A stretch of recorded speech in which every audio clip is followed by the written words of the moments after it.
to you from Independence, Missouri, this is GovLove, a podcast about local government.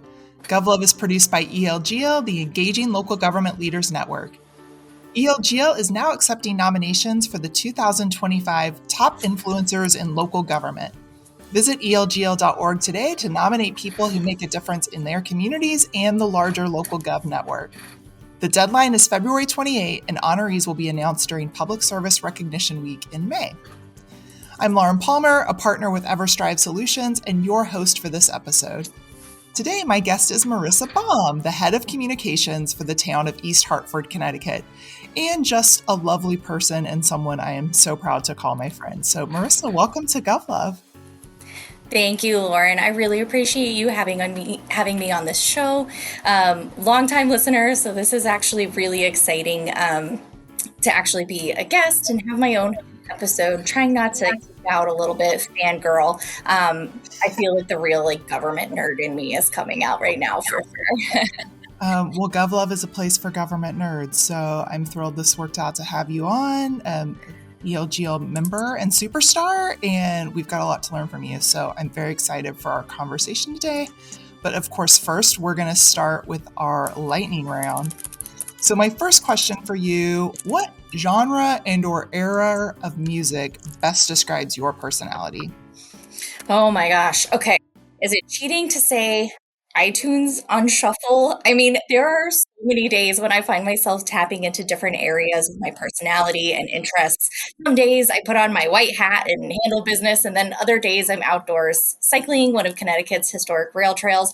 And then on other days, you can find me with my Xbox controller in hand playing Halo. Oh, and of course, nothing beats warm summer nights driving barefoot with the windows down. So depends on the day, my personality, my music taste, all over the place. Wow, you just dropped a lot in there. I don't even know where to start. I tell us more about your Xbox interest. I think people would be surprised to know that you are a big time gamer. Yes, absolutely. I think anyone knows me from the professional world would absolutely be surprised to peel back that proverbial layer of my personality, if you will. But it's just one of those things. I've always been into gaming. I think growing up with an older brother probably had a massive impact on my extracurricular activities in that sense. We were always on PlayStation or, Super Mario, that kind of thing. And then especially when the pandemic hit, I found it was really the best way to continue to build my social life and engage with my friends, my people that I couldn't see in real life. Being able to communicate and get together and catch up regularly, socialize all via video games was a really incredible opportunity to continue nurturing those relationships, even though we were either in separate homes or eventually in separate parts of the country.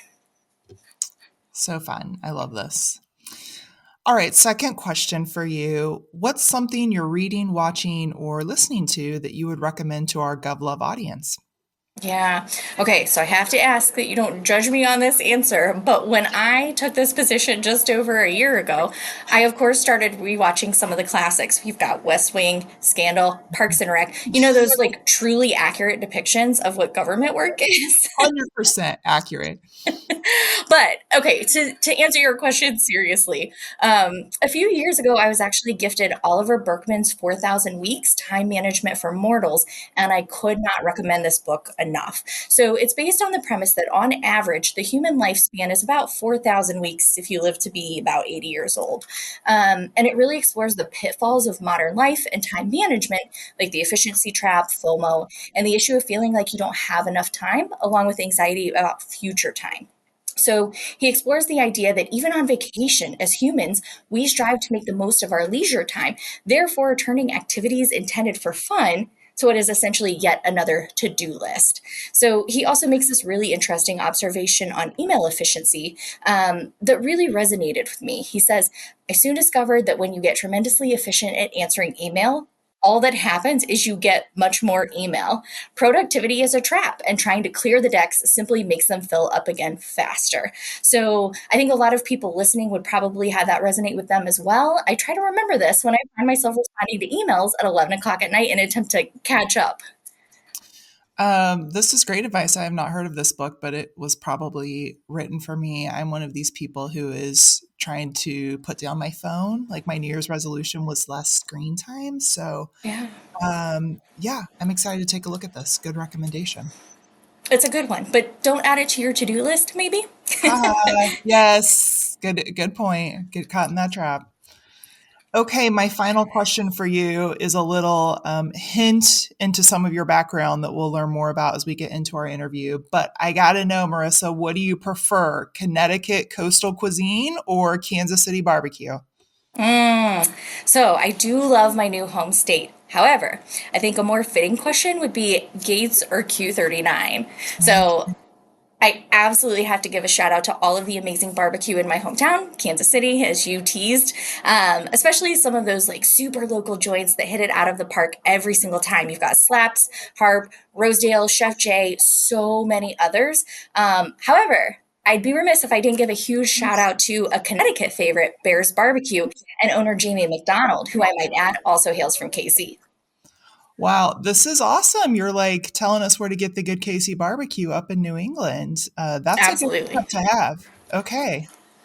Well, great. You're right. We did tease there. So I want to go ahead and get into our interview. And I always start my interviews by just asking guests, tell me a little bit about your career path. How did you get into your current role in local government there in East Hartford? Oh boy. I mean, should I start with the fact that I attended Syracuse University with the intent of majoring in fashion design? Um, Truly, my entire professional journey has been such an exercise in going with the flow, following passions wherever they may lead. So we'll backtrack a little bit. While I was earning my master's degree in museum studies in Washington D.C., I envisioned working at a Smithsonian, big museums, big funding, dream job, right? But at the time, the market was fiercely competitive. So I moved back home to Kansas City and began working at a corporate design firm. And while that work was really creatively fulfilling, I knew deep in my heart that I needed to be doing work that I felt made a tangible impact on society. So at that time, I really immersed myself in Kansas City's evolving cultural, civic landscape, which includes local politics, right? I volunteered on state and congressional campaigns. I even found myself running for Jackson County Democratic Committee. I won as a writing candidate. I got 4 votes. So, another campaign I was working on, the candidate lost by 19 votes. So, that was really an interesting and eye opening experience to see firsthand that truly every single vote matters, right? Um, at the time, I was also serving on boards like Greater Kansas City Women's Political Caucus. And at the time, I was working as the director of development and communications at a local museum. But through my extracurriculars, I became increasingly aware of the lack of engagement in local elections, despite their direct impact on daily life, taxes, education, public safety, right? All listeners know these kinds of things.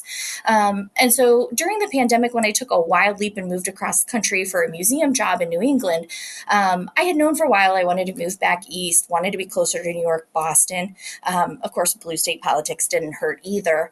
But in Hartford, I continued in the nonprofit sector. Meanwhile, East Hartford was making history by electing its youngest and first Black mayor.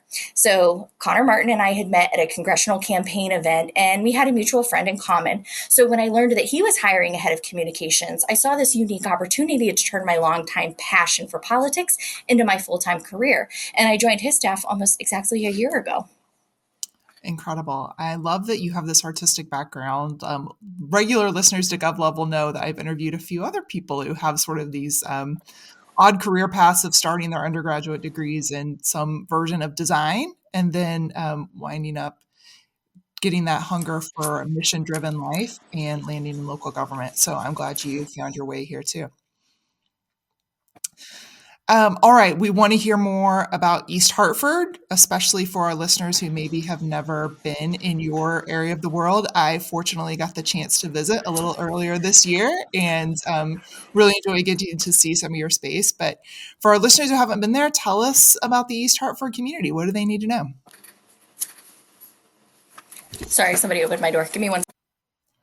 All right, Marissa, tell us about East Hartford. What do our listeners need to know about your community? Yeah, so East Hartford was originally inhabited by the Podunk Indians, and in 1640s-ish, colonizers settled the area, now known as East Hartford.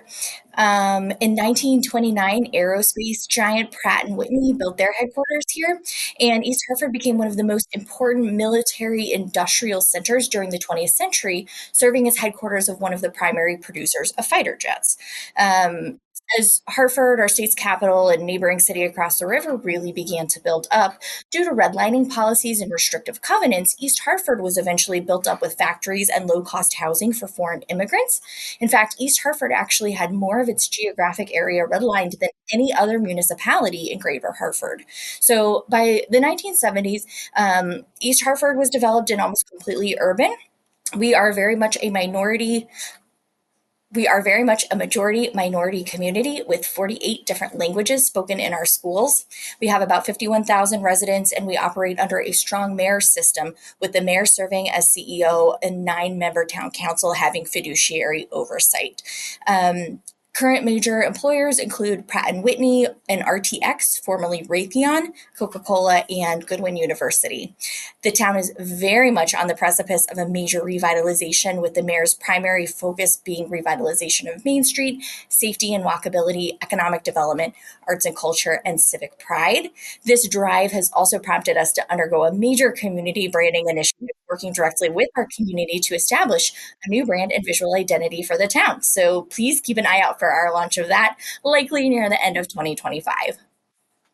Marissa, you are like a pro communications professional cheerleader. That was such like a thorough, awesome. I learned a little history. I learned a little about industry. I learned some fun facts to be looking out for in the future. Thank you for introducing us to East Hartford. Of course. Okay, let's talk a little more. So, our listeners may recognize your city and your mayor as the 2024 City Hall Selfie Day People's Choice Award honoree. Yes, congratulations. An enormous honor. This is the Olympic gold medal of civic engagement and local government promotions. So, congratulations to you and your team. I wonder if you would share a little bit more of the experience of creating that video and the strategy behind engaging some of your neighboring communities. Absolutely. Thank you. And it was very much a collaborative effort. I mean, those initial calls to our mayor friends in other towns began with, "Hey, I have a strange favor to ask of you, but stick with me here," right? And for those of you who don't know what video we're talking about, for City Hall Selfie Day, I essentially had this like bizarro fever dream idea of Mayor Connor coming into work one day, and as he goes to sit down at his desk, all of a sudden he's like magically teleported into another neighboring town, and he's sitting at the desk of another mayor. And that mayor walks in and says, "What the heck are you doing here?" And he doesn't know. And he spends the entire day trying to get back to East Hartford. But accidentally finding his way into other mayors' offices. It's absolutely hysterical. So find it if you can, watch it. We had a blast making it. But at the end of the day, we knew we wanted to celebrate a love for local government across the greater Hartford area and really highlight the spirit of working together for regional transformation. So we'll talk more about regionalism in a bit, but yeah, I'm truly thankful for a mayor who trusts my creative direction. And whether it's our City Hall Selfie Day video or our announcement kicking off leaf pickup season, where I had the mayor emerge from this giant pile of leaves, or even our high school musical music video announcing our return to a newly renovated town hall, it's really valuable being trusted and empowered to create content that will not only be engaging but informative as well. Well, congratulations, your video. Obviously, our ELG audience loved it. It won the award. And I thought it was so cute and clever. And it really looked like in the video, these mayors were having fun and it was clear that they knew each other. And you know me, I have a background in regionalism and I love to see neighboring communities working together. I'm just curious, are the mayors in your region working together in other ways? Like, is what looked so organic and natural in the video real? Yes, absolutely. In fact, just a couple of months ago, we hosted a joint press conference with the City of Hartford to announce the creation of a shared services task force.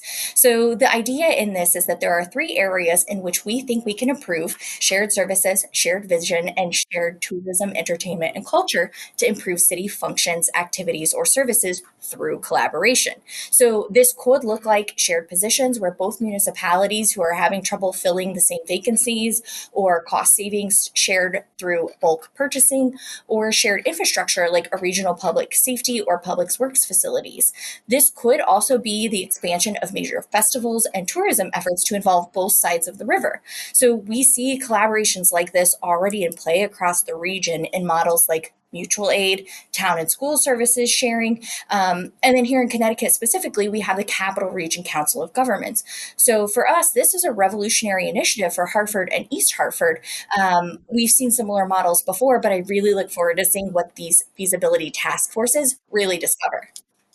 It's awesome. Congratulations and thank you for your work on it. I always think that local governments work better when they work together. So, love to see it happening there in Connecticut. Absolutely. Well, clearly, your mayor places a strong emphasis on civic engagement, and he's really, it sounds like, empowered you to create great content for your community. What are some of the strategies that you're using to connect with East Hartford residents? Yeah, absolutely. And you hit the nail on the head. I am so fortunate enough to have a mayor that really does value transparency and accessibility. So I know that there isn't just one or two way to communicate with residents. We really have to meet them where they are and be the most effective. So we of course leverage our website, e-newsletter, traditional media, social media, that kind of thing. But as we see trends in social media evolving specifically, we are putting out more and more video content, both long and short form.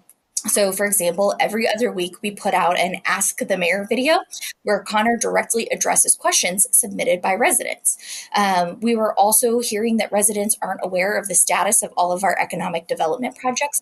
So, we launched a new What's Next Wednesday series where we share an update on one project every other week, hoping to get residents both educated and excited about what's next for East Hartford.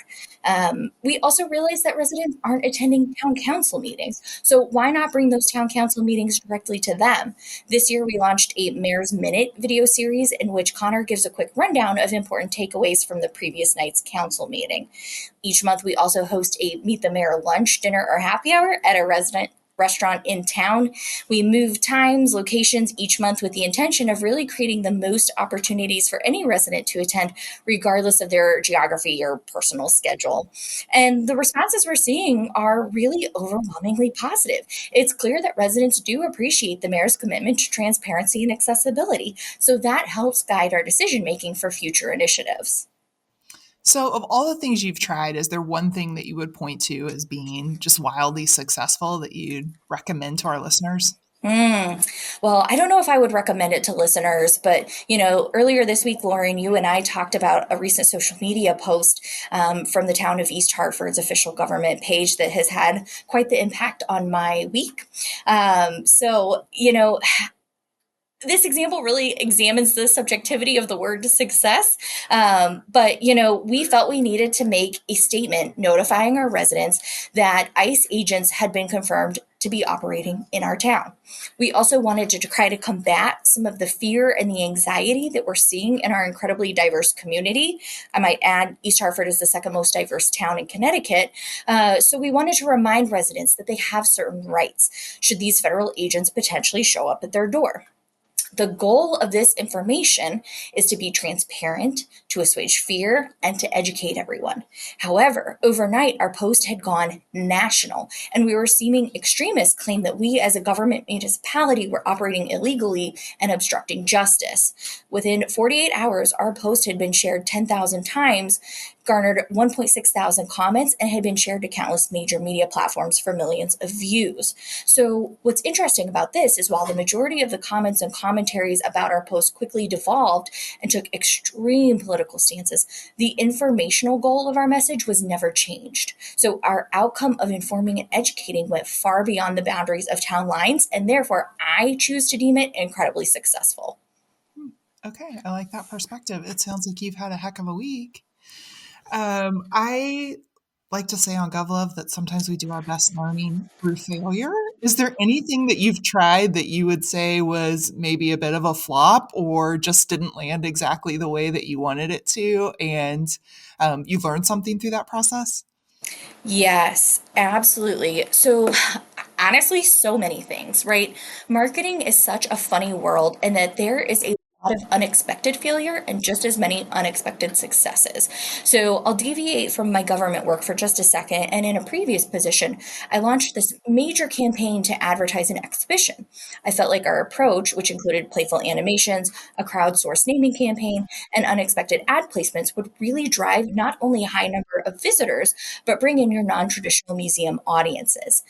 I don't know if audience just didn't care, if I was still like digging out of pandemic visitor behaviors, or if the institution's brand was just so incredibly off-putting, or any number of given factors. But this major campaign totally flopped.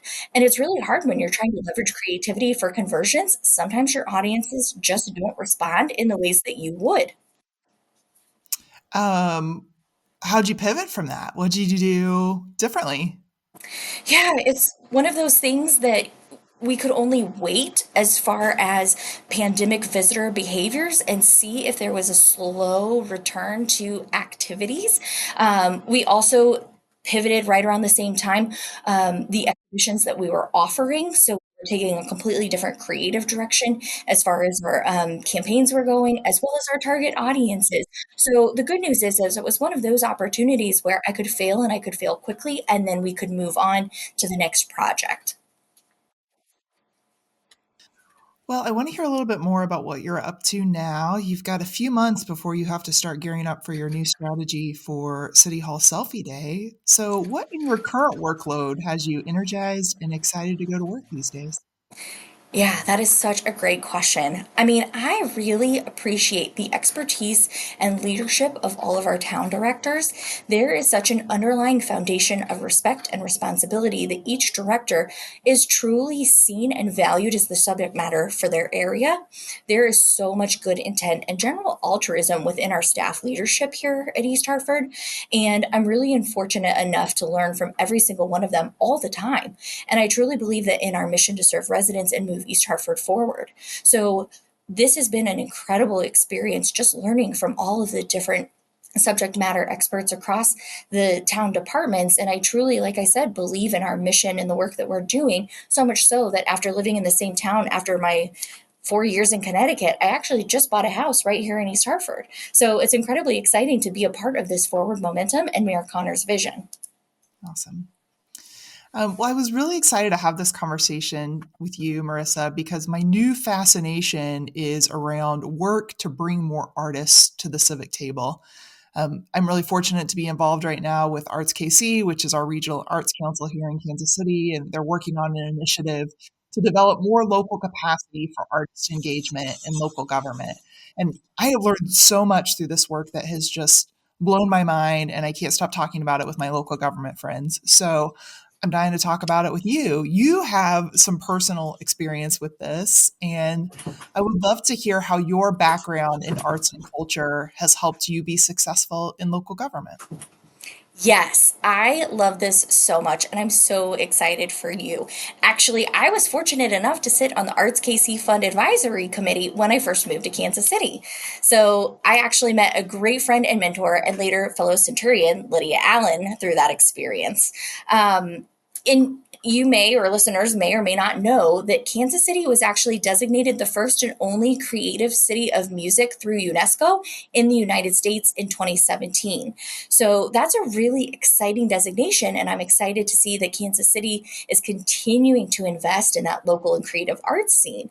In a previous job, I spent a number of years fully immersed in the Kansas City jazz scene and learned how truly impactful musicians are on Kansas City visitation, economic development, tourism, all of those things. So, music isn't just entertainment, it truly is a powerful tool for economic growth, tourism, and civic pride. Therefore, it only makes sense to me that more musicians and other artists should be invited to the table. I mean, what is a city without art? I don't know if you remember this, Lauren, but during a Centurion's Task Force Day, we were shown U2's music video for Last Night on Earth, in which they filmed in downtown Kansas City in 1997. And the setting for this music video was this like desolate kind of post-apocalyptic city, which was kind of on brand for KC at the time. But thanks to investment in arts, culture, and economic development, downtown Kansas City is now showing up as a must-see destination in national travel guides. So without continued investment in the arts community, there is always an underlying risk of losing talent to other markets. Local governments can play a huge role in that retention. I love all the shout outs you're giving for Kansas City. Of course, I promise the listeners I did not set Marissa up for that.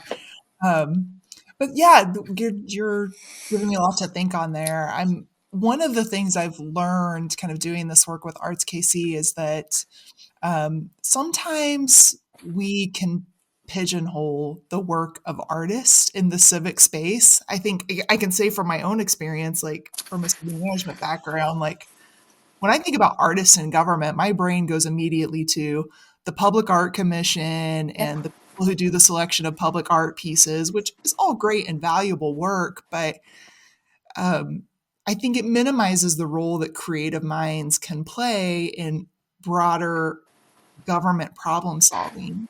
So I'm just wondering if you've had an experience in your role, you're working in communications. You mentioned you've built these great relationships with your town directors. Like, have people ever looked to you as an artist to maybe help them problem solve on something that has nothing to do with communications, but they just kind of want somebody with a creative brain to come to the table and help them think through an issue? Yeah, I will say for the majority of it, my strategies, my work, my methods have really always been rooted in creating connections and storytelling. So whether that's in the marketing world, whether that's in the fundraising world, whether that's in audience development, I think that there's a vibrancy and passion that comes from my time in the arts world that really influences the lenses through which I see ways to communicate. So, as I mentioned earlier, our leaf pickup campaign, it could have been a simple graphic and a press release. Instead, I had this bizarro vision of immersing the mayor in a giant pile of leaves, having him pop out to announce that the start of leaf vacuuming season was here, and then add in his own sense of humor to that as well. That campaign turned out really, really well. It was both informative as well as engaging, and so much so that I've actually seen some other towns around the area follow suit with their own videos of civic leaders emerging from giant piles of leaves. So it's really fun to harness that creativity and even inspire others. Do you have any suggestions for ways that governments can better engage artists in civic life? Yeah, that's a great question. So, one of Mayor Martin's leadership qualities that I admire most is his interest in simply listening. He truly values the insight and experiences of all residents and approaches problem solving with a very open mind. So, I think, as I mentioned earlier on, ensuring that your creative community is at that table, authentically listening and supporting their needs really creates such a mutually beneficial relationship. And of course, as we work to revitalize our downtown and create a community and cultural destination right here in East Hartford, I know that public art, as you mentioned, will play a huge role in this. So, also investing in our artistic community will be a rising tide that help lifts all ships. Yeah, arts is an economic engine. Don't miss that opportunity, listeners. Okay, so you mentioned that you started back at Syracuse working on a design degree, and here you are now in local government. So, what career advice would you give to your younger self? Yeah, that is such a fantastic question. And in some ways, I don't even know where to begin on this. But as I think about it a little bit more, my time spent in Kansas City really made me the professional that I am today. It was there that I found mentors and peers such as yourself to learn from, and had so many new experiences in the professional world that I never would have expected. So I think many of my professional experiences, maybe even as traumatic as some of them may have been, really served me in ways that I never would have imagined. My professional development was never a smooth road, but I suppose the advice I would give my younger self would be simply to give myself grace, right? I pushed myself really, really hard when I first entered the world of networking, career development, and professional growth. There was a lot of comparison to others and a lot of feeling like I wasn't where I thought I should be. And so while that drive helped me professionally, I don't know that it did me any favors mentally and emotionally, if that makes sense. So, really, if I could give that advice to myself back then, saying, give yourself grace, be patient with yourself. You're learning all of these new skills, all of these new strategies. Maybe that would have served me a little bit better as well. I think that's awesome advice for anybody, no matter where you are in your career. And just some context for our listeners. So you mentioned Centurions, and Centurions is a leadership program run by the Chamber of Commerce here in the Kansas City area. And Marissa and I went through that program together. I don't know if maybe local government was on your radar at that time, but I didn't think of you as a local government person on that time. I thought of you as someone who was very involved in the arts community here in Kansas City. But I know we talked about government because I knew you had an interest in politics. And of course, everyone I meet, I try to recruit into the local government profession. So it was, on a personal note, it was super exciting for me when I saw you land this role in communications. What a great fit, because you do have that creative brain and know how to tell stories. And we need more people like you in the local gov world. Thank you. And I guess that's a plug for our listeners too. And I'll just ask you, Centurions was this great professional development experience, and I'm so glad that you've chosen membership in ELGL. Do you have any advice for listeners about how to take advantage of networking and professional associations and professional development opportunities to advance their careers? Yeah, absolutely. I think I would simply encourage listeners to be open to opportunity, right? At least for me, sometimes the most unexpected career shifts really have been the most rewarding. So it's one of those things when new opportunities come your way. Really think about them, marinate on them, and maybe get out of your comfort zone a little bit and align yourself in different areas where maybe you wouldn't necessarily expect yourself to be at the table, but there's always an opportunity to learn and be inspired from others in ways that I have always found really incredibly rewarding. So great. Well, this has been an awesome conversation. It's always great to catch up with you. Is there anything else that you want to talk about before we wrap up today? No, I feel like we've covered so much. And like I said at the beginning, I am so grateful for the opportunity to be on GovLove. You know that I've been a fan for many years, so this is really exciting to have my own episode. I love that we made that work out. And I guess that's a plug to our listeners. We are always looking for good leads for episodes, and you can nominate yourself. So hopefully we'll have some other folks step forward and we'll get some more great brains on some future episodes. All right, Marissa, thank you so much for joining the GovLove podcast. Since you're a regular listener, that I've got one more question for you. If you could be the GovLove DJ, what song would you pick as our exit music for this episode? And listeners, it could be anything. She listens to everything on iTunes. What is it going to be, Marissa?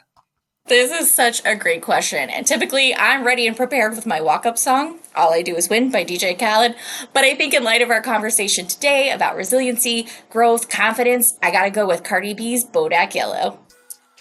Okay, great pick. Can't wait to hear it at the end of this episode.